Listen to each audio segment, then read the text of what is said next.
Good evening, and welcome back. Tonight we're embarking on one of the most epic journeys through Greek mythology, the complete story of the Trojan War. Before we begin, if you happen to like this type of content, please consider subscribing and liking the video. It really helps me a lot. That's all. Now back to the video. This is a tale that has captivated audiences for nearly 3,000 years. A story of love and betrayal, of heroes and gods, of pride and vengeance, and of a war that would echo through the ages. As always, let me know where in the world you're listening from. Get cozy, settle in, and let's begin. The wedding that changed everything. Our story begins not with swords or ships, but with a celebration. High upon Mount Pelion, in a cave that opened onto slopes covered in pine and wild thyme, the centaur Chiron prepared to host the most magnificent wedding the world had ever seen. The groom was Peleus, a mortal hero of considerable renown, a man who had sailed with Jason and the Argonauts and proven himself worthy of glory. But the bride, she was something else entirely. Her name was Thetis, and she was a sea nymph, a Nereid, daughter of the ancient sea god Nereus. Her beauty was said to rival that of Aphrodite herself. Her silver voice could calm storms, and her grace in the water was unmatched by any creature above or below the waves. This was no ordinary union. In fact, it was a marriage born from fear. Both Zeus and Poseidon had desired Thetis, each god burning with passion for this immortal beauty. But a prophecy had been spoken, a warning whispered by Themis, the Titaness of divine law. Any child born to Thetis would grow to be greater than his father. Greater. That single word changed everything.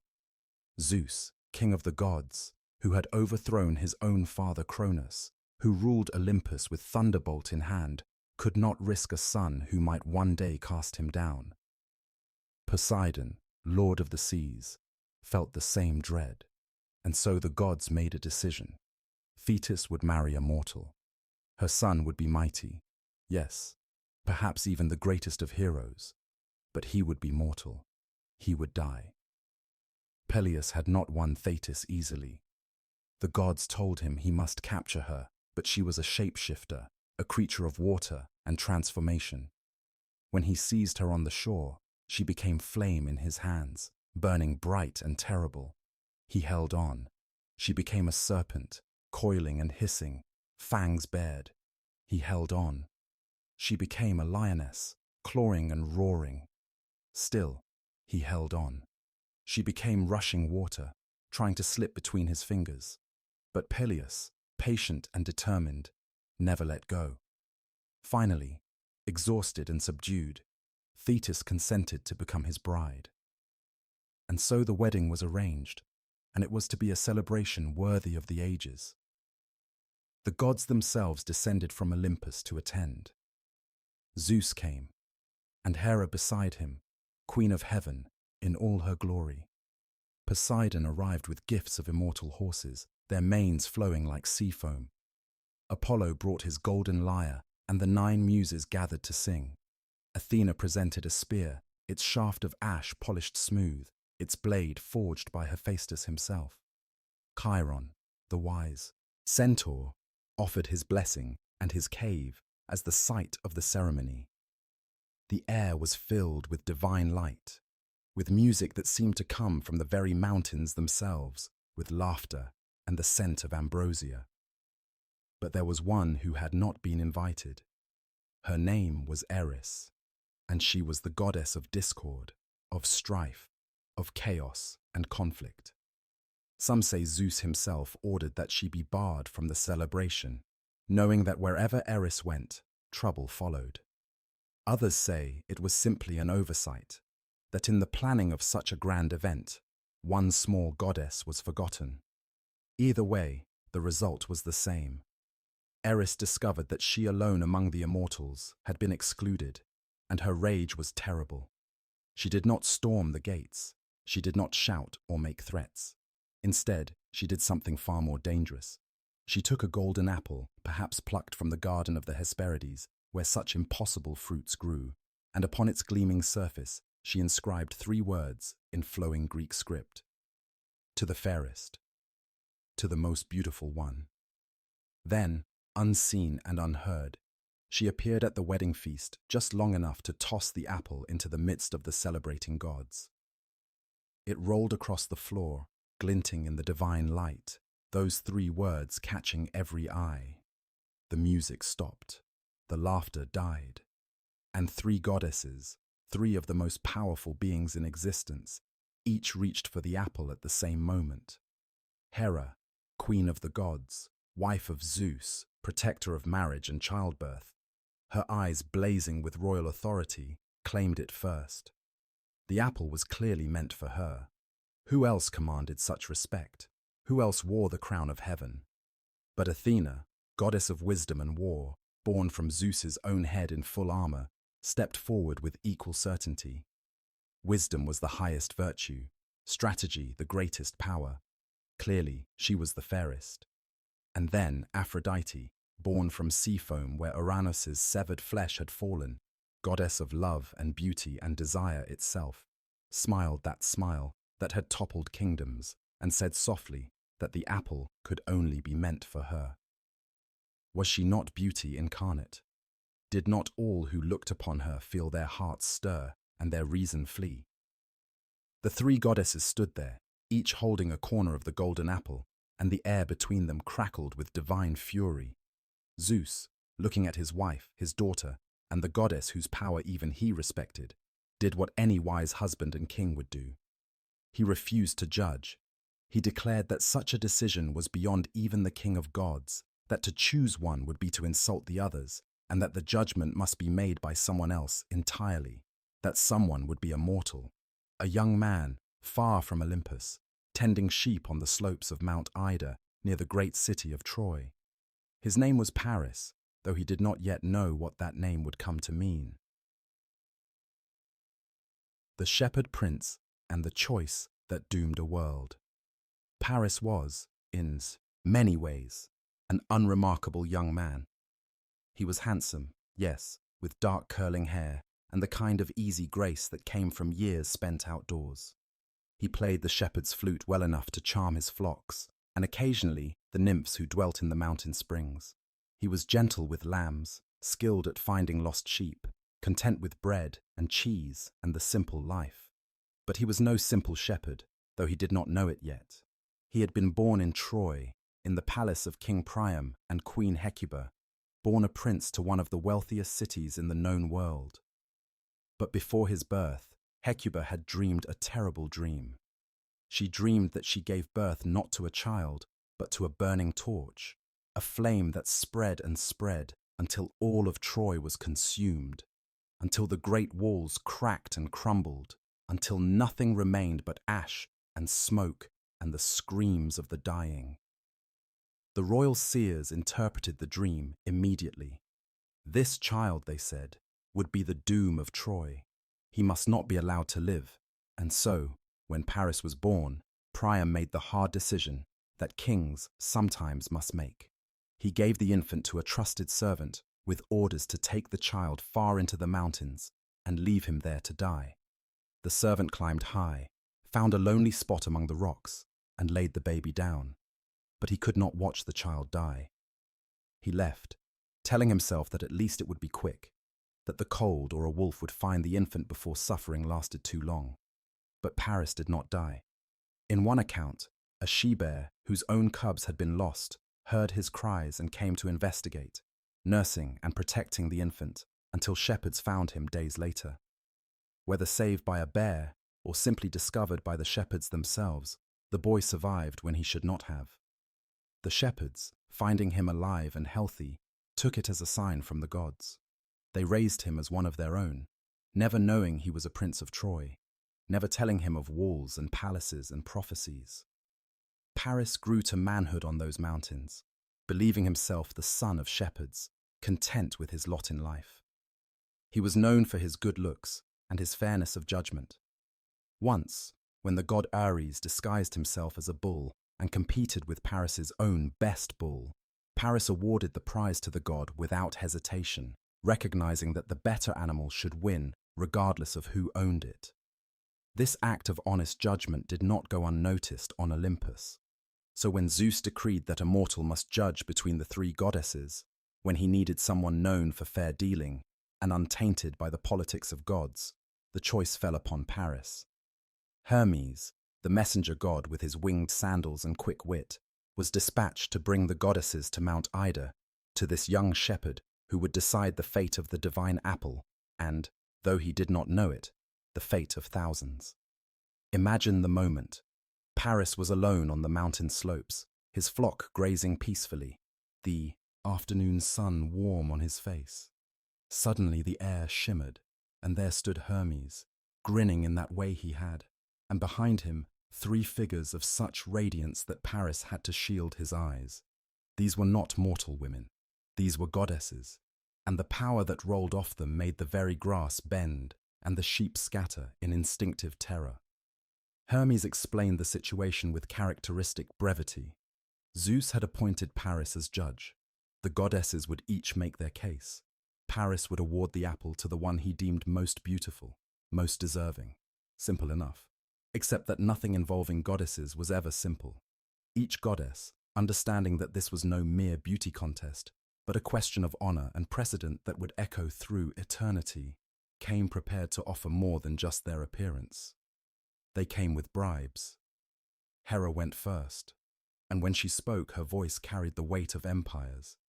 She offered Paris power beyond imagining, promising to make him ruler over all of Asia, or in some versions, king of all lands, commander of vast territories, before whom nations would bow. She would give him wealth immeasurable, respect and authority that few mortals ever knew. All he had to do was declare her the fairest and give her the golden apple. Then Athena stepped forward, and her grey eyes seemed to see into Paris's very soul. She offered him victory in all conflicts, wisdom that would make him renowned throughout the ages, skill in battle that would make him unbeatable. She would make him the greatest warrior who ever lived, honored in song, remembered forever. She would give him the strategic mind to overcome any enemy, the cleverness to solve any problem, the glory that came from achievement earned through skill rather than mere fortune. The apple, she said, should clearly be hers. Finally, Aphrodite approached, and when she smiled, something in Paris's chest tightened. Her voice was honey and silk, her presence intoxicating. She did not speak of power or wisdom or victory in war. She spoke of something simpler and infinitely more dangerous. She would give him, she said, the love of the most beautiful woman in the world. Not just any woman, but the most beautiful. Helen of Sparta, whose face could launch 1,000 ships, whose beauty was spoken of in hushed, reverent tones from Egypt to Thrace. She would be his, Aphrodite promised. She would love him, and he would know joy beyond any that mortals typically experienced. All for a golden apple.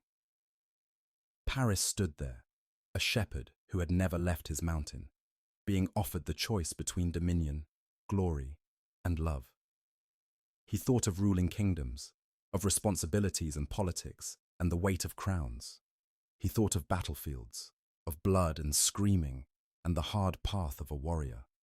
And he thought of love, of this woman Helen, whom he had never seen, but whose name conjured images of impossible beauty.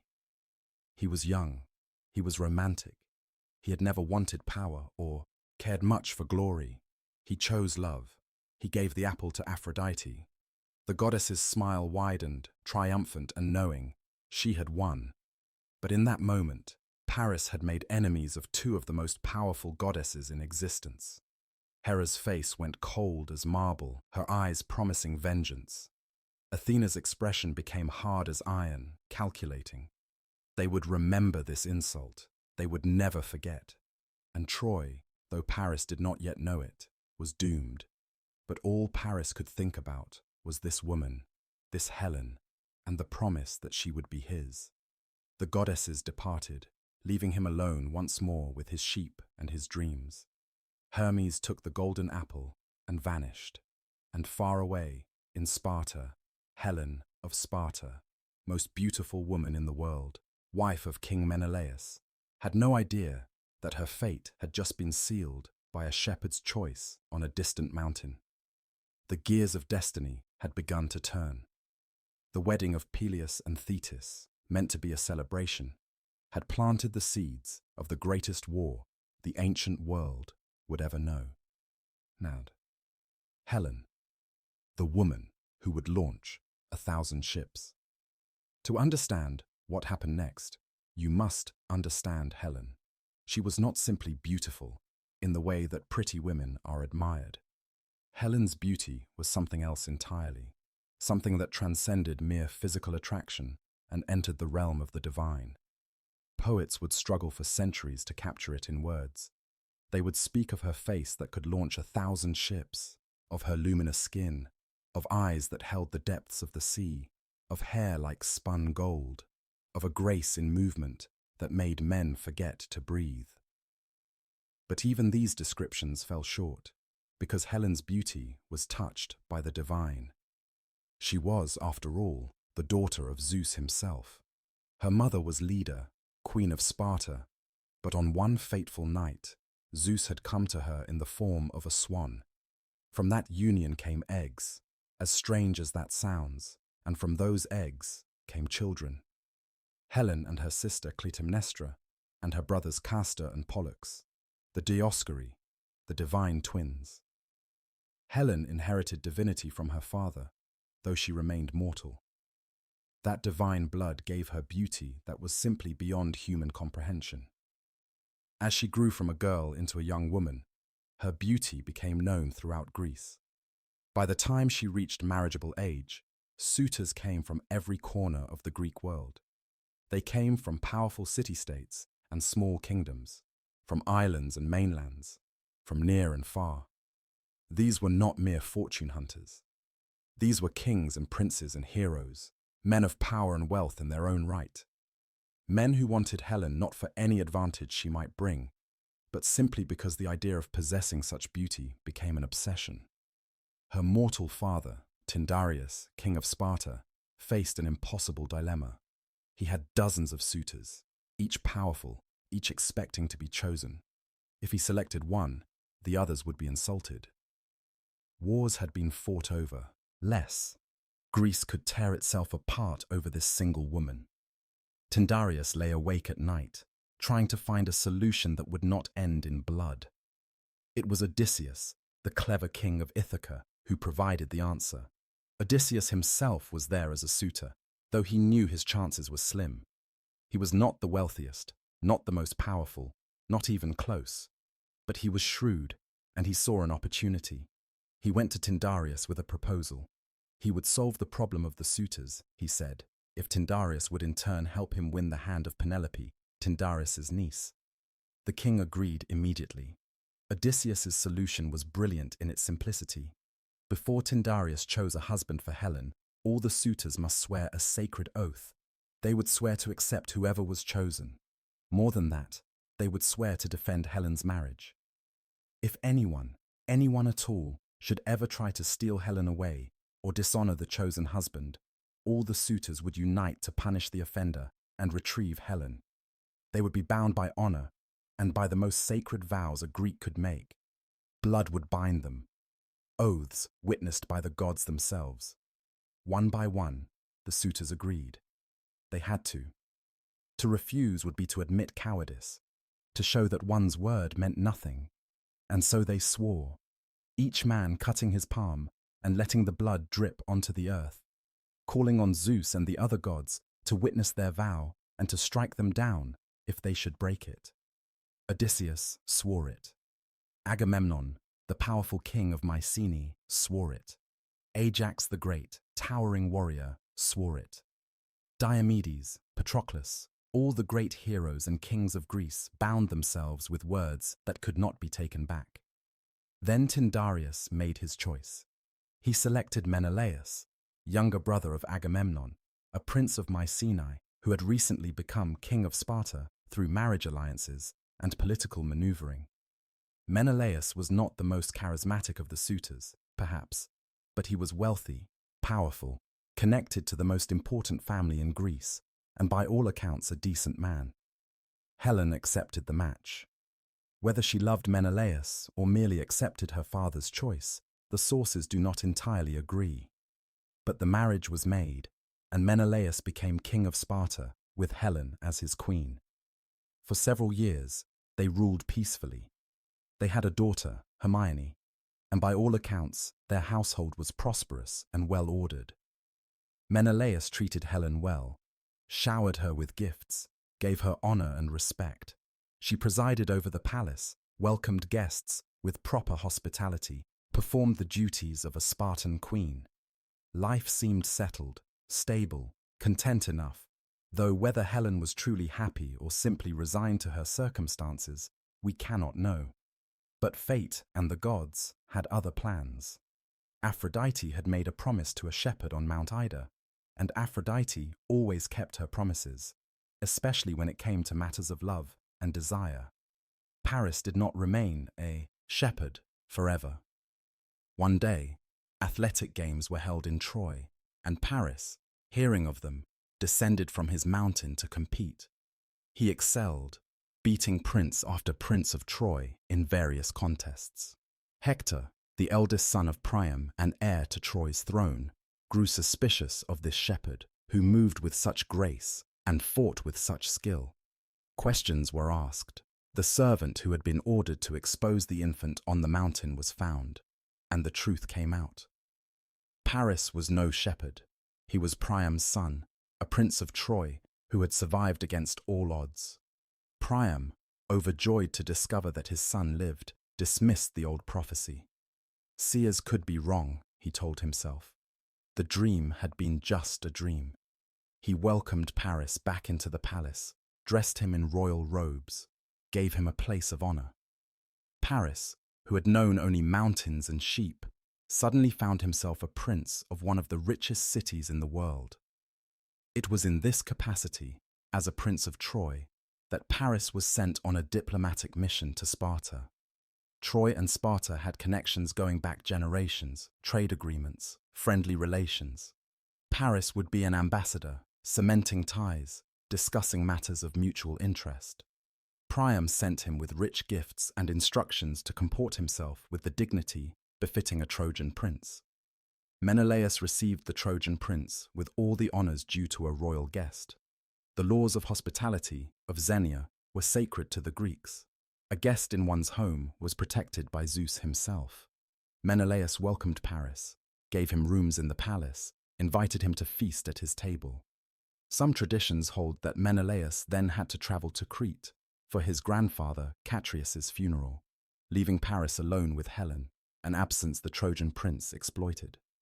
Other accounts suggest Paris acted even while Menelaus remained in Sparta, though the mechanics of this are less clear. What is certain is that Paris found himself in proximity to the woman Aphrodite had promised him. And there, across the flickering light of torches and oil lamps, Paris saw Helen for the first time. The ancient sources themselves cannot agree on exactly what happened next, and perhaps that disagreement reflects the complexity of the event. Some traditions say that Aphrodite, keeping her promise to Paris, struck Helen with overwhelming desire. The goddess or her son Eros compelled Helen's heart, and suddenly the queen of Sparta could think of nothing but this Trojan prince. Other accounts suggest Helen went willingly, genuinely falling in love, drawn to Paris's charm and the promise of adventure beyond her predictable life as a Spartan queen. Still other versions, particularly those sympathetic to Menelaus, claim Helen was abducted outright, taken against her will, that Paris violated the sacred laws of hospitality by stealing his host's wife. The truth, if we can speak of truth in mythology, likely contains shades of all these versions. What we know for certain is that Helen left Sparta with Paris. Whether she was compelled by divine power beyond her ability to resist, genuinely chose love over duty, or was taken by force, the ancient poets themselves debated. This ambiguity would follow Helen throughout the war and beyond. Whatever the exact mechanism of her departure, whether divine compulsion, genuine choice, or abduction, the result was the same. Paris and Helen left Sparta together. They fled in the night, taking with them treasures from Menelaus's palace, gold and jewels that would later be cited as theft alongside the alleged theft of a wife. Various sources claim they had children together during their time in Troy, though these accounts differ widely and may reflect later elaborations on the core story. What matters is that when Menelaus returned to find his wife gone, his palace plundered, his honor destroyed, his rage was apocalyptic. This was not merely infidelity. This was the violation of Xenia, one of the most sacred laws of Greek society. A guest had betrayed his host. A prince had stolen a queen. Paris had not only taken the most beautiful woman in the world, but had done so in the most dishonorable way imaginable. Menelaus went immediately to his brother Agamemnon, the most powerful king in Greece, ruler of Mycenae, commander of the strongest military forces in the Greek world. The brothers had been close since childhood, bound not just by blood, but by shared ambition. Agamemnon listened to his brother's story and understood immediately that this was bigger than one man's wounded pride. This was about honor, about the sacred laws that held Greek civilization together, about showing the world that you could not insult the Greek kings and escape unpunished. More than that, Agamemnon remembered the Oath of Tyndareus. Every major king and hero in Greece had sworn to defend Helen's marriage. The oath had been witnessed by the gods. To ignore it now would be to break sacred vows, to invite divine punishment, to show oneself as oathbreaker and coward. Agamemnon sent messengers racing across Greece, calling in the oath, summoning the heroes who had sworn to defend Helen and her marriage. And one by one, though some reluctantly, though some tried to escape their obligation, the heroes of Greece began to gather. They gathered at Aulis, a port on the eastern coast of Greece, bringing their ships and their men, their weapons and their supplies. An army was assembling, the greatest military force Greece had ever mustered. They would sail to Troy. They would bring Helen back. They would punish Paris for his crime. And if Troy refused to give her up, they would burn the city to the ground. The Trojan War was about to begin, all because of a wedding, a golden apple, and the most beautiful woman in the world. The gathering storm. Heroes answer the call. The assembly at Aulis was like nothing Greece had ever seen before. Ships lined the harbour, hundreds of them, their dark hulls rising from the water like a forest of wood and rope. Each ship belonged to a different king or prince. Each brought warriors bound by oath and honour. The beach became a vast encampment, tents spreading as far as the eye could see, smoke from cooking fires rising into the sky, the air filled with the sounds of men preparing for war. They came from every corner of the Greek world. From Mycenae came Agamemnon himself, commanding the largest contingent, the richest supplies, the most disciplined troops. He established himself as commander of the entire expedition, and none challenged his authority. His ships numbered over 100, and his men were veterans of countless campaigns. Agamemnon had waited his entire life for an opportunity like this, a chance to lead such a force, to conquer a city as wealthy as Troy, to cement his place in history as the greatest king Greece had ever known. From Sparta came Menelaus, of course, bringing every warrior he could muster. His motivation was personal, his rage barely contained. While other kings might have political or economic reasons for wanting to sack Troy, Menelaus burned with the fury of a man dishonored, a husband wronged. He spoke to the assembled leaders of his shame, of how Paris had betrayed sacred hospitality, of how Helen must be returned. Some saw his pain and sympathized. Others saw opportunity and planned accordingly. From Ithaca came Odysseus, though he had tried desperately to avoid going. When the messengers arrived to call in his oath, Odysseus had pretended to be mad, yoking an ox and a donkey together and ploughing his fields with salt, acts so irrational they could only be those of a madman. But Palamedes, one of the Greek heroes known for his own cleverness, suspected trickery. He placed Odysseus's infant son Telemachus directly in the path of the plough. Odysseus, unable to maintain the pretense when faced with harm to his child, swerved the plough aside at the last moment, proving his sanity and revealing his deception. Caught in his ruse, Odysseus had no choice but to honor his oath. He came to Aulis with 12 ships and men known for their cleverness and resourcefulness rather than their brute strength. He would never forgive Palamedes for exposing his trick, and that grudge would later have tragic consequences during the war itself.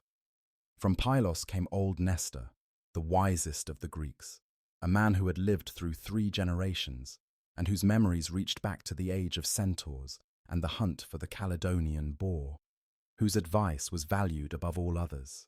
His hair was white as sea foam, his back bent with age, but his mind remained sharp as any blade, and his experience in council and combat was unmatched. The young warriors respected him. The kings sought his counsel. When Nestor spoke, everyone listened. From Salamis came Ajax, son of Telamon, a giant of a man, towering over other warriors, massively strong, nearly invincible in battle. He wore armor that seemed more like a fortress than clothing, and he carried a shield large as a door. In direct combat, Ajax feared no one, and his mere presence inspired courage in his allies and terror in his enemies. His ships brought warriors who matched him in courage, if not in size, men who would follow Ajax into any battle without hesitation. From Phthia came a contingent led by an older warrior, but the real prize was a young man who had been hidden away. This was Achilles, son of Peleus and Thetis, the child born from that wedding where all this had begun. Thetis, knowing that her son was destined to die if he went to Troy, had disguised him as a girl and hidden him among the daughters of King Lycomedes on the island of Scyros. But Odysseus, always clever, discovered the deception. He came to the court disguised as a merchant, displaying jewelry and fine cloth to the young women, but among his wares he also placed weapons and armor. When a trumpet suddenly blared, as if announcing an attack, one of the maidens immediately reached not for the jewelry, but for the spear and shield. Achilles was revealed. The young man who came to Aulis was barely more than a boy, perhaps 15 or 16 years old, but he moved with a grace and confidence that made seasoned warriors step back. His hair was golden red, his eyes fierce, his body already showing the muscle and agility that would make him the greatest warrior of his generation. He brought with him the Myrmidons, warriors loyal to his father, but more importantly, he brought a presence, an intensity that changed the very atmosphere of the camp. Men whispered that he was half divine, that his mother was a goddess. They whispered that he was destined for greatness. They did not yet know that he was destined to die young, to burn bright and brief like a falling star. With Achilles came Patroclus, his closest companion. The exact nature of their relationship has been debated since ancient times. Homer's Iliad portrays them as extraordinarily close friends and comrades, though without explicit romantic details. Later Greek writers, including the playwright Aeschylus and the philosopher Plato, interpreted their bond as a romantic one. Whether they were lovers or simply possessed a friendship so deep it transcended ordinary bonds, what is undeniable is that Patroclus was Achilles' most important person. Where Achilles burned with rage and pride, Patroclus was gentle, empathetic, concerned for others. They balanced each other, and neither could imagine life without the other. From Argos came Diomedes, young but already renowned for his courage and skill. From Crete came King Idomeneus, with a large fleet. From Phocis came the lesser Ajax, swift and fierce. Hero after hero, king after king, each bringing their ships and their men, each bound by the oath they had sworn years ago when they had competed for Helen's hand. But there was one crucial absence. Achilles was there, but he had come reluctantly, knowing somehow that Troy meant his doom, and one notable refusal. Cinyras of Cyprus sent only one real ship, and 49 ships made of clay, a mockery of his obligation, though he was too distant for the Greeks to punish immediately. The army gathered, but they could not sail. Day after day, they waited at Aulis, and the winds remained contrary. The ships sat motionless, going nowhere, while supplies dwindled and men grew restless. Agamemnon consulted the seer Calchas, who delivered devastating news. Artemis, the goddess of the hunt, was angry. Some say Agamemnon had killed a sacred deer in her grove and boasted that he was a better hunter than the goddess herself. Others say she was simply allied with the Trojans and opposed the expedition. Regardless of the reason, her anger manifested in still winds and calm seas. No amount of prayer or sacrifice changed anything. Calchas revealed what Artemis demanded. She wanted a sacrifice, but not of goats or bulls. She wanted a royal sacrifice. She wanted Agamemnon's eldest daughter, Iphigenia. The king must choose between his daughter and his ambition, between his family and his glory. Agamemnon stood on the shore, watching the motionless ships, feeling the eyes of the entire army on him. His brother wanted vengeance. The kings wanted to sail. The men wanted to fight. Greece wanted war. And all he had to do was sacrifice his daughter. He made his choice. He sent word to Mycenae, to his wife, Clytemnestra, telling her to bring Iphigenia to Aulis. He lied, saying that Achilles had asked to marry the girl, that she should come for her wedding. Clytemnestra, proud and delighted, brought her daughter to what she thought would be a celebration. The truth revealed itself too late. Different traditions tell different ends to this story. In some, Iphigenia went willingly to the altar once she understood, choosing to sacrifice herself for Greece with courage that humbled the hardened warriors watching. In others, she struggled and screamed as the knife descended.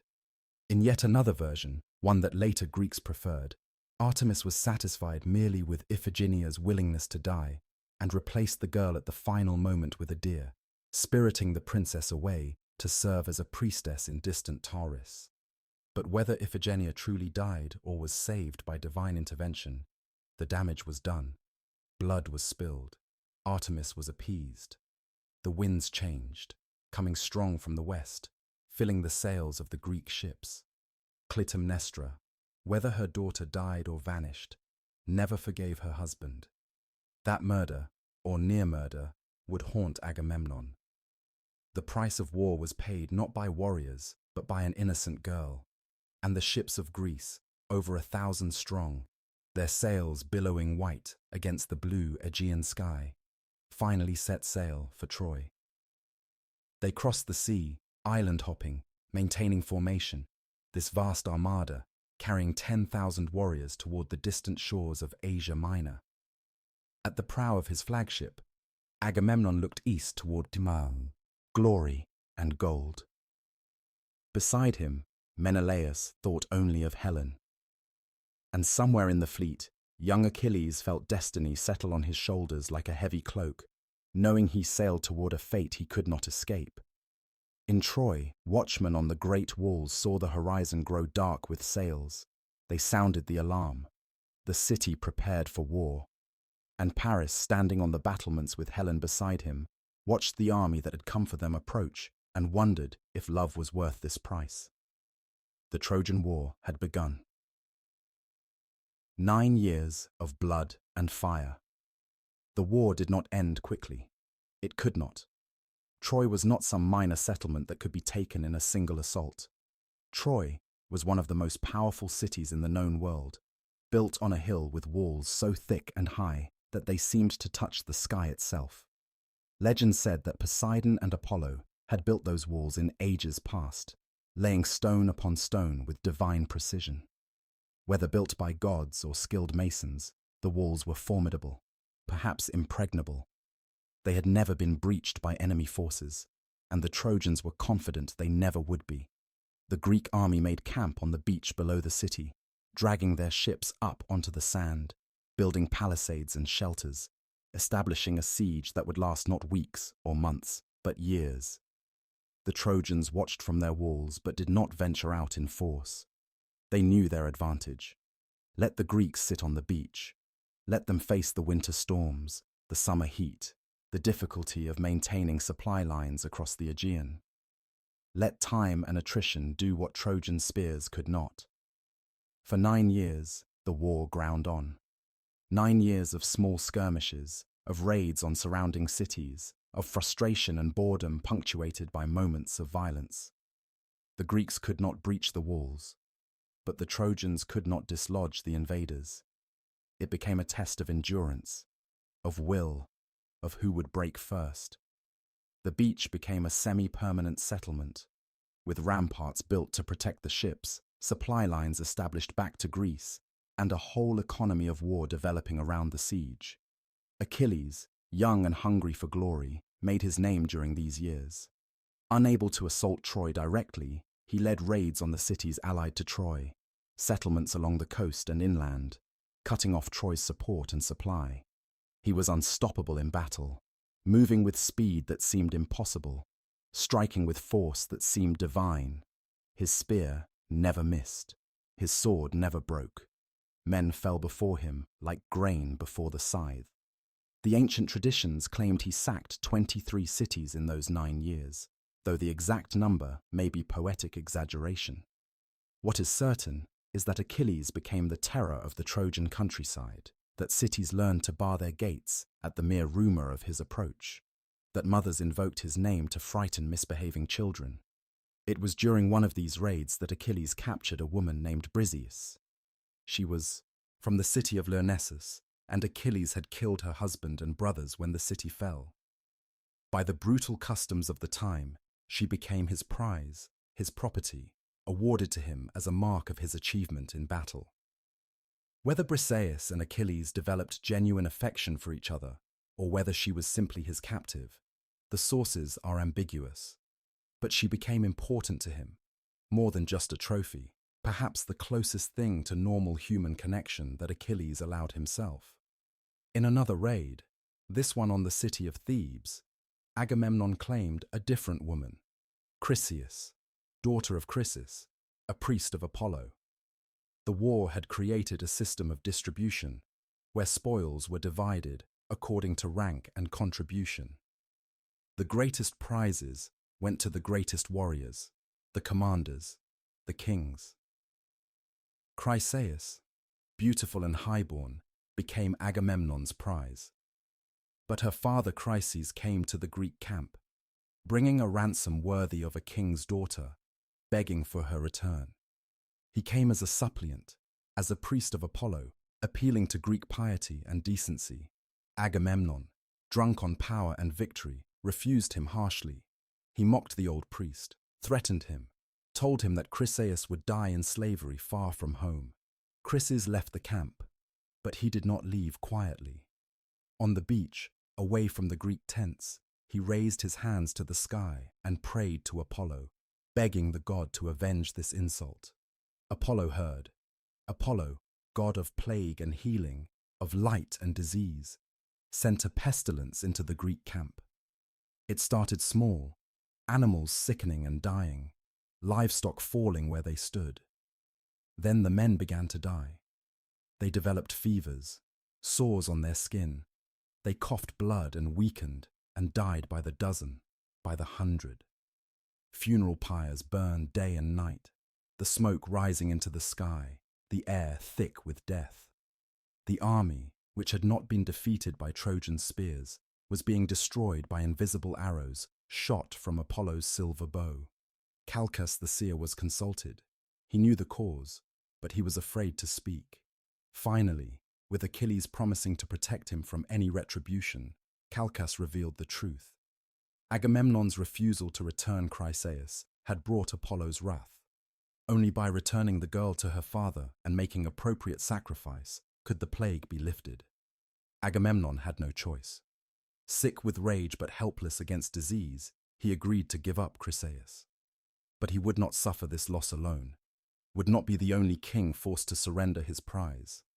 If he lost Chryseis, then someone else must lose a prize of equal value, and the prize he chose was Briseis, claimed from Achilles. The meeting where this decision was announced became legendary. Achilles, already temperamental, already proud beyond measure, exploded with fury. Agamemnon was not just taking a woman. He was taking Achilles' honor, his time, his reward for being the greatest warrior in the army. It was an insult that could not be borne. Achilles called Agamemnon a coward, accused him of sitting safely in camp while others did the fighting, claimed that the commander took the best prizes while contributing the least. The argument escalated until Achilles nearly drew his sword right there in the council, prepared to kill the commander of the Greek forces. Only Athena's intervention stopped the murder. The goddess appeared, visible only to Achilles, grabbing his hair and pulling him back, reminding him that there were better ways to seek revenge than assassination. Achilles listened to the goddess, but his decision was made. He would not kill Agamemnon. He would do something worse. He would stop fighting. When Briseis was taken from his tent, when heralds came to claim her on Agamemnon's orders, Achilles did not resist. He let them take her, but he swore a terrible oath. He would not fight for the Greeks again. He would not lift a spear, would not draw his sword, would not lead the Myrmidons into battle. Let Agamemnon and the other Greeks face the Trojans alone. Let them die. Let them fail. Let them see what happened when they dishonored the greatest warrior who had ever lived. He retired to his tent with Patroclus, and there he stayed, playing his lyre, singing songs, refusing all entreaties to return. And his mother Thetis, hearing of her son's humiliation, went to Olympus to see Zeus. She had once saved Zeus from a rebellion of the other Olympians, binding the rebellious gods with the help of the 100-handed giant. Zeus owed her a debt, and she called it in now. She asked him to give victory to the Trojans, to make the Greeks suffer in Achilles' absence, to show them that they could not win without her son.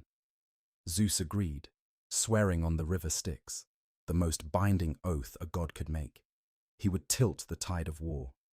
The Trojans would prevail until Achilles returned, until the Greeks learned their lesson and gave Achilles the honor he deserved.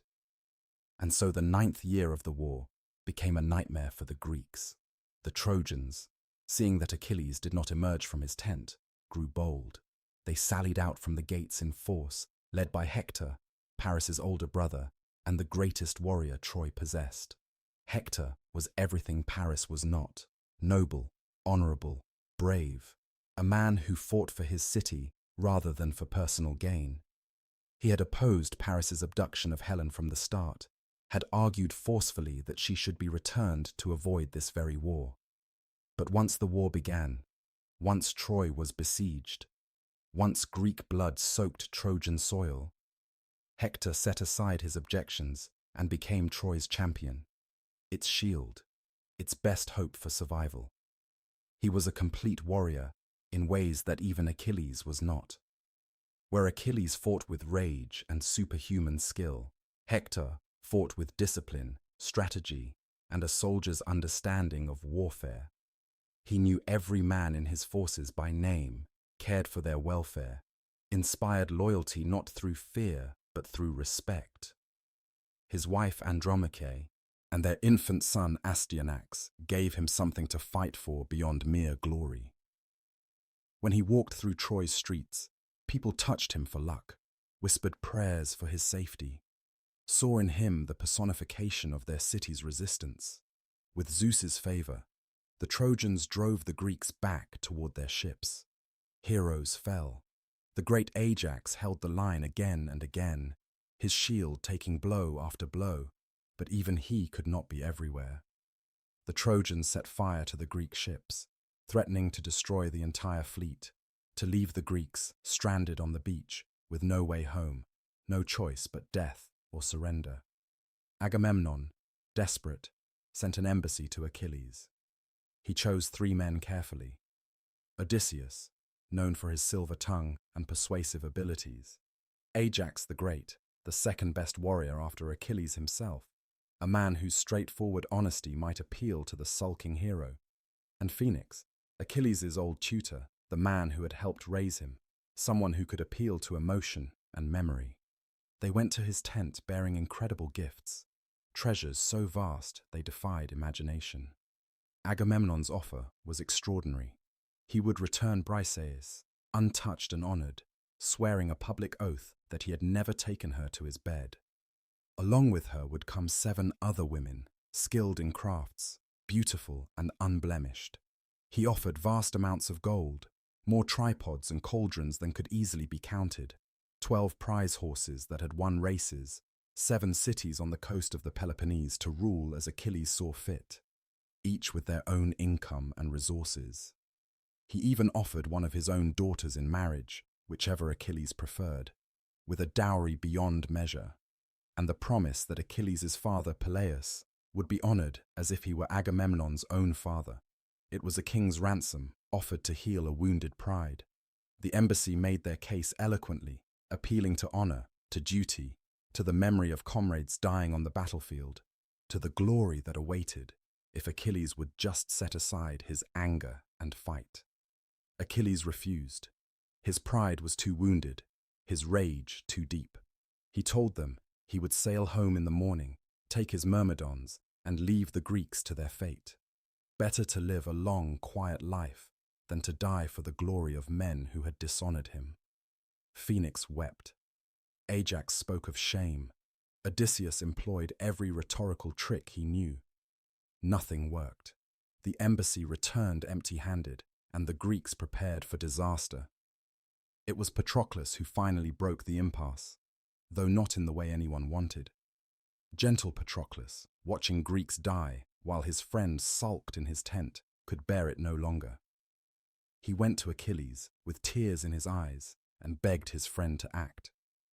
If Achilles would not fight himself, Patroclus asked, then let him wear Achilles' armor. Let him lead the Myrmidons into battle. The Trojans would see the famous armor and think Achilles had returned. It would buy time, give the Greeks a chance to survive. Achilles, moved by his friend's distress, but still too proud to fight himself, agreed. He helped Patroclus put on his armor, the bronze that gleamed like sunlight, the helmet with its horsehair crest, the shield that had turned aside so many spears. He gave Patroclus his chariot, driven by divine horses gifted by Poseidon. But he made Patroclus promise one thing: drive the Trojans back from the ships, but do not pursue them to the walls. Do not try to assault Troy. Push them back and then return. Promise me. Patroclus promised. He rode out at the head of the Myrmidons, fresh troops eager for battle, and the Trojans recoiled in terror when they saw what they thought was Achilles returning to the fight. The tide of battle turned immediately. Patroclus fought with skill and courage, killing Trojan after Trojan, even slaying Sarpedon, a son of Zeus who had come to aid Troy. The Greeks rallied. The Trojans fled. But Patroclus, in the heat of battle, in the intoxication of victory, forgot his promise. He pursued the fleeing Trojans all the way to the walls of Troy. 3 times he tried to scale the walls, and 3 times Apollo himself intervened, pushing him back. And then, in the chaos of combat, with gods and men mingled in violence, Patroclus's moment came to an end. Apollo, protecting Troy, struck Patroclus, dazing him. A Trojan warrior named Euphorbus, seeing the opening, drove his spear into Patroclus's back, and then Hector, seeing the greatest warrior of the Greeks, stunned and wounded, delivered the killing blow. His spear pierced through armor and into Patroclus's body, and Achilles' dear friend fell, dying in the dust before the walls of Troy. As he died, Patroclus gasped out a prophecy. Hector would not long survive this victory, he said.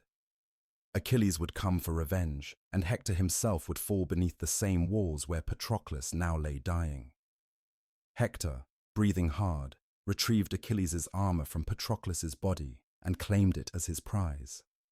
The battle raged on over the corpse, Greeks desperate to recover their hero's body, Trojans equally determined to take it as a trophy. Finally, Ajax and Menelaus fought their way to Patroclus, lifted him, and carried him back toward the ships while others covered their retreat. Back in his tent, Achilles knew. Some say his horses spoke, warning him. Some say a messenger came. Some say he simply felt it, a sudden knowledge that something terrible had happened. When the truth was confirmed, When they brought Patroclus's body back to camp and laid it before him, Achilles' grief was apocalyptic. He screamed, a sound that echoed across the battlefield, that was heard in Troy, that seemed to shake the very ground. He tore his hair, covered himself in ash, refused to eat or drink. His mother Thetis came from her home in the sea and found him weeping over the body, and she knew that this meant the end. Because if Patroclus was dead, Achilles would seek revenge. And if Achilles sought revenge against Hector, then Achilles himself would die soon after. It was prophesied. Achilles' fate was sealed. But Achilles did not care about prophecies anymore. He did not care about his own life, about living to old age. All he cared about was making Hector pay. The war was about to enter its final, bloodiest phase. Achilles was coming back, and no one, not Agamemnon, not Hector, not Troy itself, would stop him.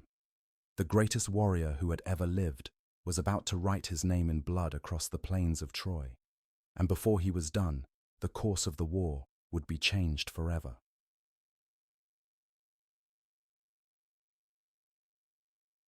The wrath of Achilles.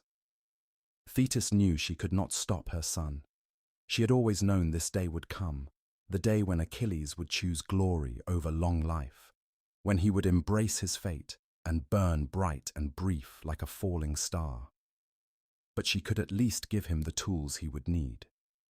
She went to Olympus, to the forge of Hephaestus, god of metalworking and fire, and she begged him to make new armor for Achilles.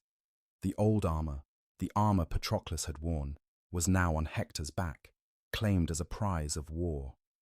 Hephaestus, the lame god with hands more skilled than any craftsman who had ever lived, agreed immediately. Thetis had been kind to him once, when Hera had cast him from Olympus in disgust at his deformity. Thetis and another sea nymph had caught him, cared for him, given him shelter. He would not forget that kindness. For Achilles, son of Thetis, he would make armor such as no mortal had ever worn. He worked through the night, the flames of his forge burning hotter than any earthly fire, his hammers ringing against bronze and gold and silver. He made a breastplate that would turn any spear. He made greaves that fit perfectly. He made a helmet with a crest of horsehair that would make Achilles seem taller, more terrible. But the shield was his masterpiece. It was enormous, layered, decorated with scenes hammered into the metal. He depicted the earth and the sky and the sea, the sun and moon and stars. He showed cities at peace and cities at war, farmers harvesting their fields, shepherds tending flocks, dancers celebrating marriages, soldiers dying on battlefields. He showed the beauty and tragedy of human existence, the fullness of life, all on a shield meant to protect a man who had chosen death over dishonor. When dawn broke, Thetis brought the armor to her son. Achilles was still sitting with Patroclus's body, refusing to let them prepare it for cremation, speaking to his dead friend as though he could still hear. But when he saw the armor, when he held the shield and felt its weight, something shifted in him. This was not just equipment. This was his fate made manifest, destiny hammered into bronze. He stood, the armor gleaming on him like the sun itself, and he walked out of his tent. The entire Greek army fell silent, watching this transformation. Achilles had been fearsome before. Now he was terrifying, a figure of wrath and divine power, barely human anymore. He went to the assembly, to where Agamemnon and the other kings met, and he renounced his anger publicly, not because he forgave Agamemnon, not because the insult no longer mattered, but because none of that was important anymore. Patroclus was dead. Only revenge mattered now. Agamemnon, sensing the shift, quickly offered to return Briseis as promised, along with all the other gifts he had pledged. Achilles accepted without even looking at them. He did not want treasure. He wanted blood. They cremated Patroclus that night, building a pyre higher than any that had burned before, surrounding it with the bodies of sacrificed animals, with wine and oil and precious things. Achilles cut a lock of his own hair and placed it on his friend's chest. He promised that he would not rest, would not sleep, would not eat until Hector was dead and dragged through the dust. Then they lit the fire, and the flames rose high into the night sky, carrying Patroclus' spirit to whatever afterlife awaited. At dawn, Achilles armed himself and went to war. What followed was slaughter on a scale the war had not yet seen. Achilles carved through the Trojan forces like a storm, like a force of nature beyond stopping. He killed and killed and killed. The river, Scamander, began to choke on corpses, its waters running red with blood. The river god himself rose up, angered at the pollution, and attacked Achilles, trying to drown him with waves and current. But Achilles fought even the river, and Hephaestus intervened, boiling the waters with fire until the river god retreated.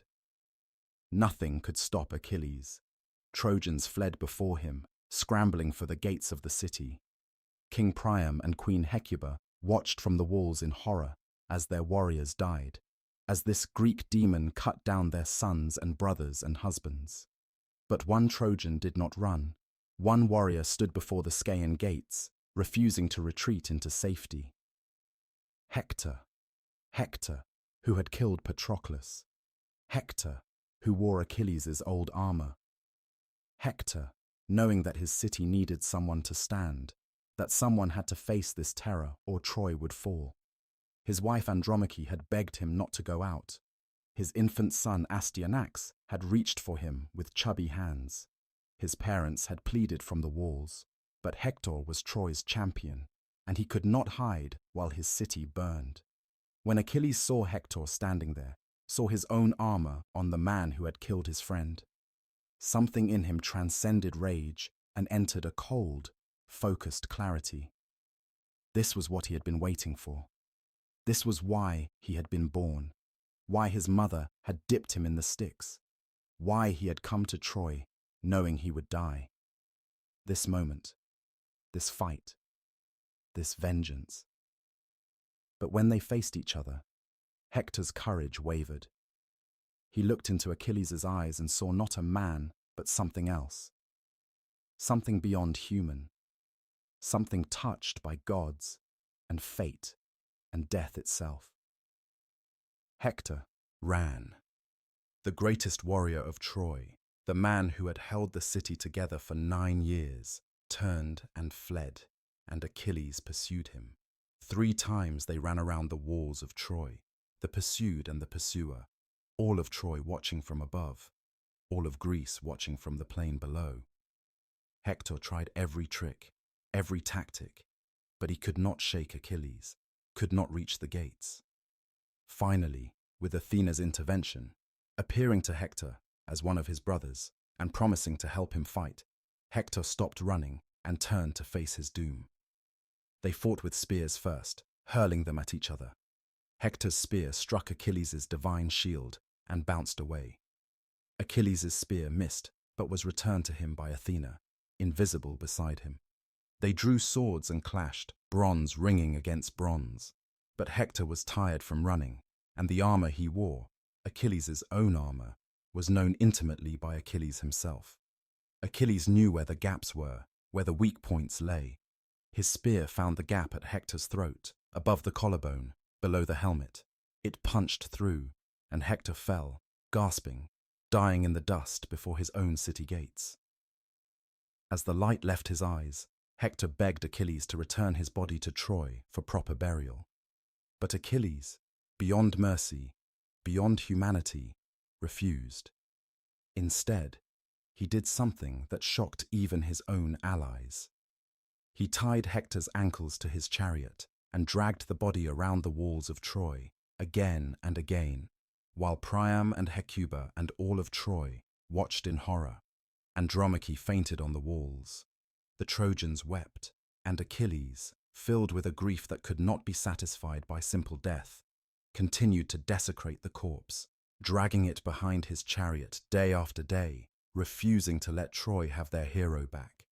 But the gods protected Hector's body from corruption, and finally they had had enough of this violation. Zeus sent a message to Thetis, and Thetis went to her son and told him that the gods commanded he return the body. More than that, she told him that his own death was close now, that Paris and Apollo would soon end his life. She begged him to let go of his rage, to accept the ransom that would be offered, to show some mercy before it was too late. That night, Priam made a decision that only a father could make. Guided by Hermes, the old king of Troy left his city alone, unarmed, and went to the Greek camp, to Achilles' tent. He, who had lost so many sons to this war, who had watched his eldest be dragged through the dust, went to the man who had done this and knelt before him. He kissed Achilles' hands, the hands that had killed Hector, and he begged for his son's body. He spoke as a father to another man who had a father, reminded Achilles of Peleus far away in Greece, who might one day need someone to show him mercy. He offered treasure, a ransom worthy of kings, and he wept. Achilles, looking at this old man whose grief mirrored his own, who had lost just as he had lost, felt something crack inside him. He thought of his own father, whom he would never see again. He thought of Patroclus, whose death had set all this in motion. He thought of the futility of rage, of the way violence only bred more violence, of how everyone, Greek and Trojan alike, was trapped in this nightmare from which there was no escape. He accepted the ransom. He ordered his men to wash and prepare Hector's body, to dress it in fine cloth, to treat it with respect. He shared food with Priam, though they sat in silence, former enemies momentarily united in their shared sorrow. And when Priam left at dawn, carrying his son's body back to Troy, Achilles did not try to stop him. He granted a truce, 12 days for Troy to mourn and cremate Hector properly, 12 days where no fighting would occur. Troy mourned their fallen champion, with all the ceremony and grief such a hero deserved. And in the Greek camp, Achilles sat and waited for his own death, which he knew was coming soon. He had achieved his vengeance. He had done what he came to Troy to do. Now there was nothing left but to die gloriously, as had been prophesied from the beginning. But there were still events to unfold before Achilles met his end, still moves to be made in this deadly game between mortals and gods. The deaths of heroes and the wooden horse. After Hector's funeral, the war resumed, but something had changed. The Trojans had lost their greatest defender. The Greeks had proven that even Troy's mightiest could fall. But Troy still stood, its walls unbreached, its gates barred. The stalemate, though tilted now in favor of the Greeks, continued. Troy called for aid from its allies, and they came. From the kingdom of the Amazons rode Queen Penthesilea, leading her warrior women, fierce fighters who had trained since childhood in the arts of combat. They wore light armor, carried crescent shields, and moved with a speed and agility that caught the Greeks off guard. Penthesilea herself was magnificent, beautiful, and terrible in battle, cutting through Greek ranks with her double-headed axe. But she met Achilles, and the outcome was inevitable. He killed her in single combat, his spear piercing through her armor and into her heart. And as he pulled off her helmet, seeing her face as she died, Achilles felt a pang of regret, perhaps even love, for this woman he had just killed. She had been brave, she had been worthy, and she was dead because she had stood against him. From Ethiopia came King Memnon, son of the dawn goddess Eos, leading warriors from the mysterious east. Memnon was said to be nearly Achilles' equal, a hero touched by divinity, armored by Hephaestus himself. Their duel was epic, watched by gods and men, two champions fighting at the pinnacle of their abilities. But Achilles prevailed, as he always did, and Memnon fell. His mother Eos wept, and her tears became the morning dew. But Achilles' time was running short. Paris, lurking behind the battle lines, drawing his bow with hands that trembled between fear and hatred, waited for his moment. He had been cursed by the Greeks as a coward, as the man who had caused the war through lust and treachery, as someone who skulked behind walls while braver men died. But he had one skill, one talent that made him dangerous. He was an archer, and Apollo favored him. The sources differ on exactly how it happened. In some versions, Achilles was simply fighting before the gates when Paris's arrow, guided by Apollo, found its mark. In others, Achilles had fallen in love with Polyxena, Paris's sister, and was lured to the temple of Apollo for a supposed peace negotiation or marriage discussion, only to be ambushed. But the result was always the same. Paris's arrow struck Achilles in the heel, the only vulnerable part of his body, the spot his mother had held when she dipped him in the Styx. Some say the arrow was poisoned. Others claim that Apollo himself guided it, or even transformed himself into Paris for the shot. But however it happened, the wound was mortal. This detail about Achilles' heel, his single point of vulnerability, comes from traditions that developed after Homer's time. The earliest accounts, including the Iliad itself, show Achilles being wounded in battle without any mention of complete invulnerability. The image of the infant dipped in the Styx appears in later poets' works. Whether Achilles had this mythical weak point or was simply struck by a well-aimed, God-guided arrow, the outcome remained the same. Achilles, who had been like a god on the battlefield, who had seemed invincible, fell. He tried to pull the arrow out, tried to keep fighting, but the poison or the divine curse worked quickly through his veins. He collapsed before the gates of Troy, the same gates where he had killed Hector, and the Greeks rushed to retrieve his body before the Trojans could take it. Ajax, huge and powerful, lifted Achilles' corpse onto his shoulders and carried it back to camp, while Odysseus held off the pursuing Trojans. The Greeks burned Achilles with all honor, building a pyre fit for the greatest warrior who had ever lived. They placed his ashes in a golden urn, together with the ashes of Patroclus, uniting the friends in death as they had been in life. They held funeral games, competitions in athletics and combat, honoring his memory. And then came the question of his armor, that divine armor Hephaestus had forged, that incredible shield depicting the world. Who would inherit it? Who was worthy? Ajax the Great believed it should be his. He was the second best warrior after Achilles, the man who had carried Achilles' body from the field. But Odysseus also claimed it, arguing that his cunning and intelligence had contributed more to the war effort than mere strength. A vote was held, and Odysseus won. Ajax, humiliated and enraged, went mad. In his madness, he slaughtered sheep believing them to be his enemies, and when sanity returned and he saw what he had done, the shame was too much. He fell on his sword, dying by his own hand, and the Greeks lost another of their greatest heroes. Paris himself did not long survive Achilles. Philoctetes, a Greek hero who possessed the bow and poisoned arrows of Heracles, had been abandoned on the island of Lemnos years before due to a festering snakebite wound that would not heal and produced an unbearable stench.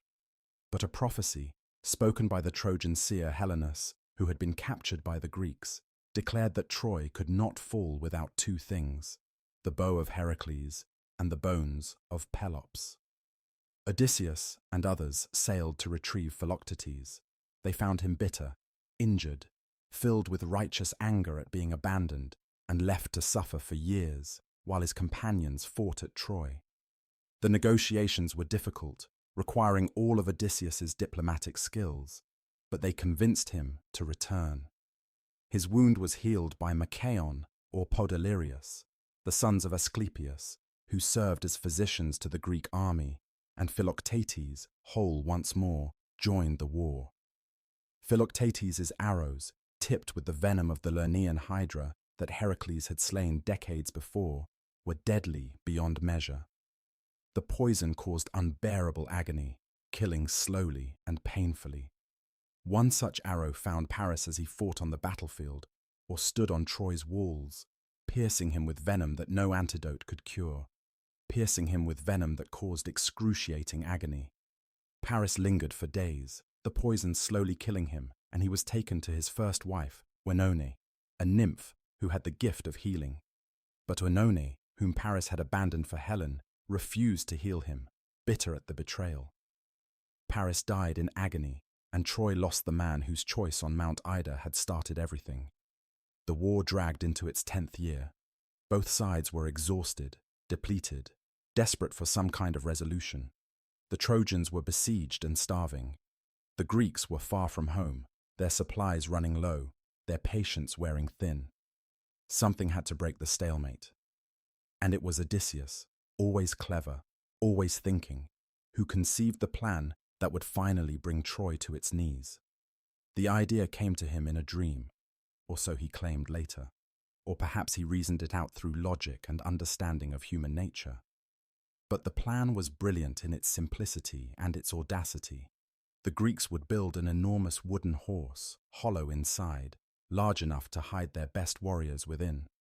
They would pretend to give up the siege, burning their camps and sailing away, leaving the horse as a supposed offering to Athena, a prayer for safe passage home. But hidden inside would be a select group of warriors, the best of the Greeks, men who could fight in tight spaces and maintain absolute silence. When the Trojans brought the horse inside the city walls as a trophy and a religious offering, when they celebrated their apparent victory and lowered their guard, the Greeks would emerge in the dead of night, open the gates, and let in the rest of the army, which would not have sailed away at all, but merely hidden nearby, waiting for the signal. It was dangerous. It was deceptive. It violated the normal rules of warfare. But it might work. The plan was approved. Epeius, a skilled craftsman and warrior, designed and oversaw the construction. They built the horse from pine and ash, making it so large it loomed like a small building, assembling it piece by piece, creating the hollow interior where men could hide, carefully concealing the trapdoor in its belly. On its side, they carved an inscription in Greek. For their return home, the Greeks dedicate this offering to Athena. Selecting who would go inside was crucial. They needed the best fighters, men who could keep silent even in discomfort and fear, men who would not panic in the cramped darkness. Odysseus himself would lead them. Menelaus, still driven by his desire to reclaim Helen, volunteered immediately. Neoptolemus, the son of Achilles, young but eager to prove himself worthy of his father's legacy, insisted on going. Diomedes, Philoctetes, and others joined. The ancient sources disagree on the exact number, with some Byzantine scholars suggesting 23 men, while other traditions claim as many as 50 or more warriors crammed into the horse's belly. Most later retellings settle on around 30 to 40 as a workable number for such a space. One Greek was chosen for an especially dangerous role. Sinon, a cousin of Odysseus, would stay behind when the fleet sailed away, presenting himself as a deserter, a man left behind by the fleeing Greeks. He would spin a tale to the Trojans, convincing them to take the horse inside the city. His acting had to be perfect. If the Trojans suspected deception, they would burn the horse, and everyone inside would die. The rest of the Greeks burned their camps, creating the appearance of total departure. They boarded their ships and sailed, but only as far as the nearby island of Tenedos, where they dropped anchor out of sight of Troy's watchtowers. They would wait there, watching for the signal, ready to sail back at a moment's notice. From the walls of Troy, the Trojans watched the smoke rise from the burning Greek camp and could hardly believe what they were seeing. After 10 years, the Greeks were leaving. The siege was over. They had won. The gates opened for the first time in a decade, and Trojans poured out onto the plain, laughing, crying, dancing in the abandoned Greek camp, marveling at the destruction, the debris, the evidence that their enemies were truly gone. And there, standing alone on the beach, was the horse. Massive, magnificent, mysterious. The Trojans gathered around it, debating what to do. Some wanted to burn it immediately. Others suggested rolling it off a cliff. Still others argued for keeping it, bringing it into the city as a trophy, proof of Troy's endurance and eventual victory. Sinon, captured by Trojan scouts, played his role perfectly. He claimed the Greeks had wanted to sacrifice him for favorable winds, just as they had sacrificed Iphigenia 10 years before. He had escaped, he said, and the Greeks had left him behind. He was bitter, angry at his former comrades, eager to help Troy in any way he could. And the horse?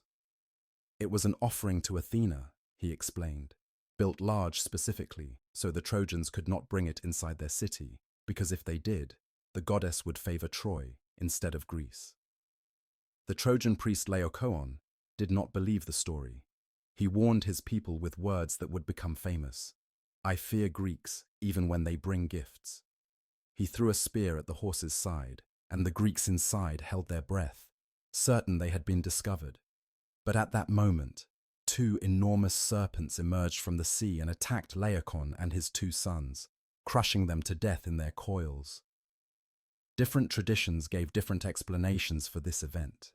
In the version told by Virgil's Aeneid, the serpents were sent by gods who favored the Greeks, specifically to silence Laocoon's warning. An older tradition suggested Apollo sent them to punish Laocoon for an entirely different transgression, an act of sacrilege unrelated to the horse. But to the Trojans watching in horror, the meaning seemed clear. Laocoon had been punished by the gods for disrespecting the offering to Athena. The horse, they concluded, must be sacred. They must bring it into the city. Some suggested that they had to partially dismantle a section of their wall to make an opening large enough, which they did, breaking the walls that had protected them for 10 years. Others say they brought it through the gates, which had to be widened. Either way, the Trojans brought the horse inside Troy. They celebrated that night with wine and song, relief and joy flooding through the city. The war was over. They had endured. Troy had survived. The parties went late into the night, and eventually, exhausted by celebration and drink, the Trojans slept. One story, told in the Odyssey, adds a haunting detail to this night.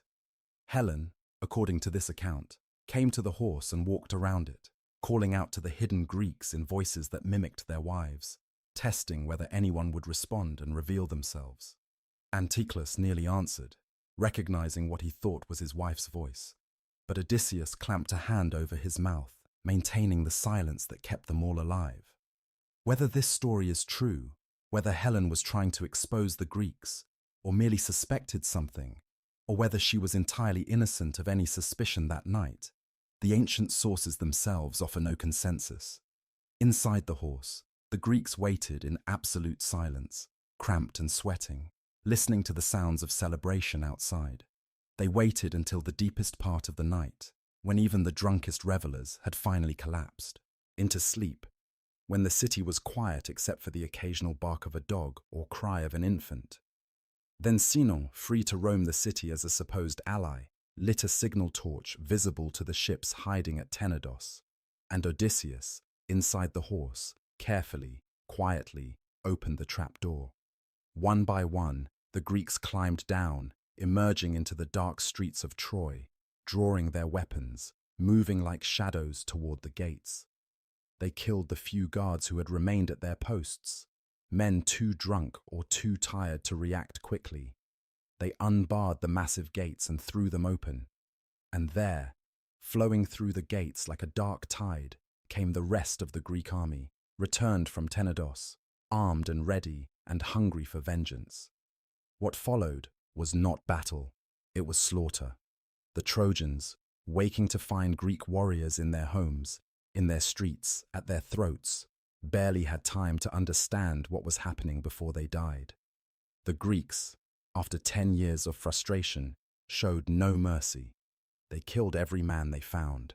They set fires that spread quickly through the wooden buildings. They searched every house for plunder and for women. King Priam, old and unarmed, was dragged to an altar and butchered there, killed by Neoptolemus in a final act of cruelty.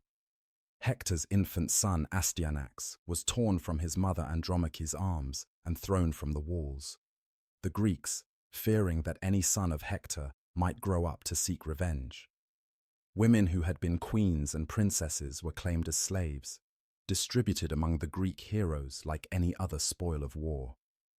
Cassandra, Priam's daughter, who had been cursed by Apollo to speak prophecies that no one would believe, met a tragic end during the sack. According to most accounts, Ajax the Lesser dragged her from Athena's temple, where she had taken refuge, and violated her there, a sacrilege that would later result in the goddess's vengeance against him. For this crime against both Cassandra and the goddess whose temple he had defiled, Athena would drown Ajax at sea during the journey home. Cassandra herself was claimed by Agamemnon as a concubine and would die alongside him when they reached Mycenae. Hecuba, who had been queen of the mightiest city in Asia, was enslaved by Odysseus, forced to watch everything she loved destroyed before her eyes. The city burned through the night. The flames could be seen for miles, a funeral pyre for Troy, for a civilization, for an entire way of life. By morning, nothing remained but smoldering ruins, corpses in the streets, and Greek warriors picking through the rubble for treasure. Troy, which had stood for generations, which had never been conquered, which had defied the greatest army Greece could assemble for 10 long years, fell in a single night, brought down not by strength, but by deception, by a wooden horse, and the cunning of Odysseus. The fates of the survivors. The fall of Troy brought no clean victory, no happy ending for anyone. The Greeks had won, but the gods were not pleased with how the victory had been achieved. The violence, the sacrilege, the desecration of temples and violation of sacred spaces, all of this angered the gods. The Greeks would pay for their crimes, not on the battlefield, but on the long, cursed journey home. Menelaus, the man who had started all this, who had called the armies to Troy to retrieve his stolen wife, finally found Helen. She had been living in the palace, first with Paris, then after his death with his brother Deiphobus, whom the Greeks killed when the city fell. Different sources tell different versions of their reunion. In some accounts, Menelaus intended to kill her. He drew his sword, approached her with murder in his heart, determined to punish the woman whose beauty had caused 10 years of war and the deaths of thousands. But when Helen stood before him, when he looked into her face, when she tore her clothing and revealed herself to him, his resolve crumbled. He could not do it. The love or lust or obsession that had defined his life remained stronger than revenge. He lowered his sword. In another version, Helen had been waiting for the Greeks, knowing they would come, perhaps even helping them by signaling from the walls or opening gates. In this telling, she was less guilty, more victim, a woman who had wanted to return home all along, but had been kept in Troy by circumstances beyond her control. Regardless, Menelaus took Helen back. They returned to the ships, and after a long journey filled with storms and delays, including a detour to Egypt in some versions, they eventually reached Sparta. There they ruled together, apparently reconciled, apparently at peace. Homer's Odyssey depicts them years later as a contented couple, Helen spinning wool in her hall, Menelaus hosting guests, both of them telling stories of the war. Whether Helen was truly happy or simply resigned to her fate, whether Menelaus truly forgave her or simply could not exist without her, the sources do not say. Odysseus, the architect of Troy's fall, faced the longest and most difficult journey home. Poseidon, angry that Odysseus had blinded his son the Cyclops, cursed the hero to wander for 10 years, the same length as the war itself. His journey became its own epic, the Odyssey, filled with monsters and gods, with temptations and trials, with loss and perseverance. He lost all his men. Every single warrior who had survived the war died on the journey home. By the time Odysseus reached Ithaca, he was alone, disguised as a beggar, forced to reclaim his palace from suitors who had besieged his wife Penelope. But he survived. He reunited with his family, and he found the peace that so many others did not. Agamemnon, commander of the Greek forces, victor of Troy, expected to return home in triumph. He brought with him Cassandra, the Trojan prophetess, claimed as his concubine, along with vast treasures plundered from Troy's ruins. He arrived at Mycenae thinking of celebration and rest, after 10 years of war. He did not know that his wife Clytemnestra, who had never forgiven him for sacrificing their daughter Iphigenia, had taken a lover in his absence. Clytemnestra and her lover Aegisthus waited for Agamemnon's return with murder in their hearts.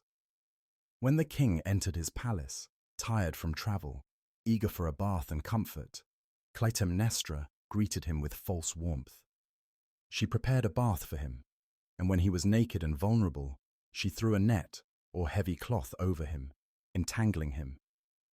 Then either she or Aegisthus, the sources differ, struck him down with an axe or sword, killing him in his own bathroom. Cassandra, who had prophesied this very event, but as always went unbelieved, was murdered alongside him. Clytemnestra's justification was Iphigenia's death. She had sacrificed their daughter for wind and glory, and now she had paid the price.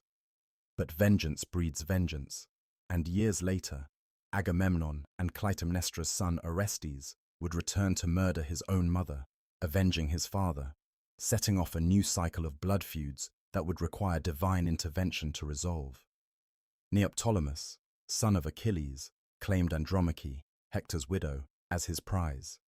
He brought her back to Greece where she bore him children, living in slavery to the son of the man who had killed her husband. Neoptolemus himself was later killed at Delphi, murdered at Apollo's temple in unclear circumstances, perhaps killed by rivals, perhaps struck down by the god himself for his father's acts of sacrilege. Ajax the Lesser, who had violated Cassandra in Athena's temple, never made it home. Athena struck his ship with lightning, shattering it in the middle of the sea. Ajax managed to reach a rock, clinging to it as waves crashed over him. He boasted that he had survived despite the god's anger, and for that hubris, Poseidon split the rock with his trident, and Ajax drowned. Diomedes returned to Argos to find his wife had been unfaithful, turned against him by Aphrodite's curse. He was forced to flee his own city, eventually sailing to Italy, where he founded new settlements, never to see his homeland again. Of the thousands who had sailed to Troy, only a few hundred made it home, and many of those found their homes changed, their families dead or scattered, their kingdoms diminished. The cost of the war had been almost beyond reckoning. And what of Troy itself? The city burned, its walls broken, its palaces collapsed into rubble, but not everyone perished. Aeneas, a Trojan prince from the royal bloodline, had fought bravely throughout the war. When the city fell, guided by the gods, he managed to escape, carrying his elderly father Anchises on his back, leading his young son Ascanius by the hand, gathering survivors who looked to him for leadership. Aeneas's journey would become another legend, told in Virgil's Aeneid, written centuries later to glorify Rome's origins. He wandered the Mediterranean, facing many of them same challenges Odysseus did, driven by prophecy toward a new home, a new destiny. Eventually, his descendants would found Rome, and the Trojan blood would flow in Roman veins. The empire that conquered Greece descended from the people Greece had destroyed. But that was centuries in the future. For now, Troy was ashes and memory. The war was over, and all that remained was the long counting of the cost. Reflections on War and Destiny. The story of the Trojan War, as told and retold over 3,000 years, is not really about who was right or wrong, Greek or Trojan, victory or defeat. It is about the terrible momentum of violence, about how small choices cascade into enormous consequences, about how pride and honor and love and hate combine themselves together until they become impossible to separate. It began with a wedding, with gods celebrating, with a slight to one goddess who brought a golden apple to a feast. That apple, that moment of vanity and competition, led to a young prince making a choice on a mountain, led to the abduction or elopement of a beautiful woman, led to oaths being called in and armies gathering, led to 10 years of death and destruction. No one involved could have predicted how it would end. Paris thought he was choosing love. Helen thought she was following her heart or being swept away by divine power. Menelaus thought he was defending his honor. Agamemnon thought he was building an empire. Achilles thought he was earning glory. All of them were right, and all of them were wrong. The Trojan War became the defining myth of ancient Greece because it captured something essential about human nature and the gods who shaped it. It showed heroes at their best and their worst, noble and petty, courageous and cruel. It showed how even the gods could be petty, could play favorites, could let their own feuds and desires shape the fates of mortals. And it showed that victory itself could be a kind of defeat. The Greeks won, but what did they win? Ashes and slaves and treasure that could not bring back the dead. They won a war that left them so depleted that their own civilization would soon enter a dark age, that the great palaces of Mycenaean Greece would themselves fall, that the age of heroes would end not in glory, but in collapse. The story of Achilles choosing glory over long life became an archetype for a reason. He knew his fate, knew that if he went to Troy, he would die young, but he went anyway because he believed that a short life filled with meaning was worth more than a long life filled with nothing. And yet, when he speaks to Odysseus from the underworld in the Odyssey, he says he would rather be a slave living under the sun than a king among the dead. Even Achilles, in the end, regretted his choice. The Trojan War has been retold in every generation because each generation sees something different in it, something that speaks to their own time. The ancient Greeks saw it as history, as the story of their ancestors, as proof of their greatness, and a warning about their flaws. Medieval Europeans saw it as romance, as courtly love and knightly combat. Modern readers see it as tragedy, as futility, as a warning about the cost of war and the danger of letting honor override humanity. But at its core, it remains a story about people, about choices, about love and hate and pride and grief.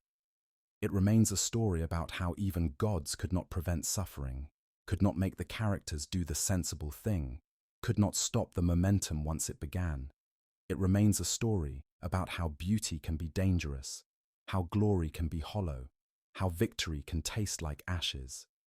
Helen lived to old age in Sparta, according to most accounts, dwelling there with Menelaus in what Homer's Odyssey portrays as a reconciled, if perhaps not entirely happy, marriage. Later traditions offered alternative fates. Some said she was made immortal and taken to the Elysian fields, or married to Achilles in the afterlife. Others claimed she was driven from Sparta after Menelaus's death and hanged by vengeful women. The variety of her possible endings perhaps reflects how each generation struggled to decide what justice looked like for a woman whose beauty had caused such destruction. But whatever her fate, she would have lived with the knowledge that thousands had died in a war fought over her, that a great city had fallen, that her face had indeed launched 1,000 ships straight into horror and flame. The ruins of Troy, excavated by archaeologists, show layer upon layer of destruction, cities built and burned and rebuilt on the same spot over centuries. We may never know if the Trojan War, as Homer told it, actually happened, if there was a real Helen, a real Achilles, a real 10-year siege.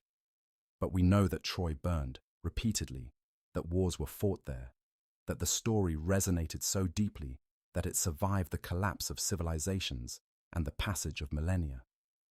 And perhaps that is the real power of the story. Not whether it is historically true, but that it is emotionally true, that it captures something about human nature that remains relevant no matter how much time passes. We still fight wars over honor and pride. We still make choices in the heat of passion that we regret later.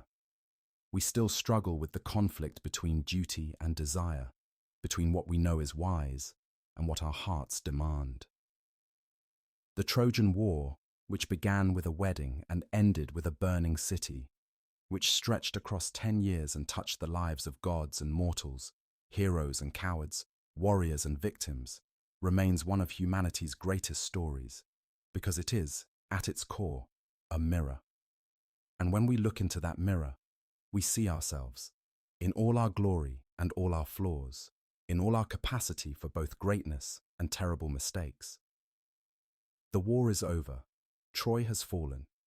But the story continues, retold, reimagined, reinterpreted, each generation finding new meaning in these ancient words. And as long as humans tell stories, as long as we struggle with love and war and fate and choice, the tale of Troy will never truly end. Thank you so much for joining me on this epic journey through one of mythology's greatest tales. If you enjoyed tonight's video, please like, subscribe, and let me know in the comments what aspect of the Trojan War resonates most with you. Is it Achilles' choice between glory and long life? Helen's impossible position? The tragedy of Hector defending his doomed city? Or perhaps Odysseus' cunning that finally brought victory? I'd love to hear your thoughts. Until next time, take care, and may your own journey be filled with the wisdom that comes from understanding these ancient stories. Good night.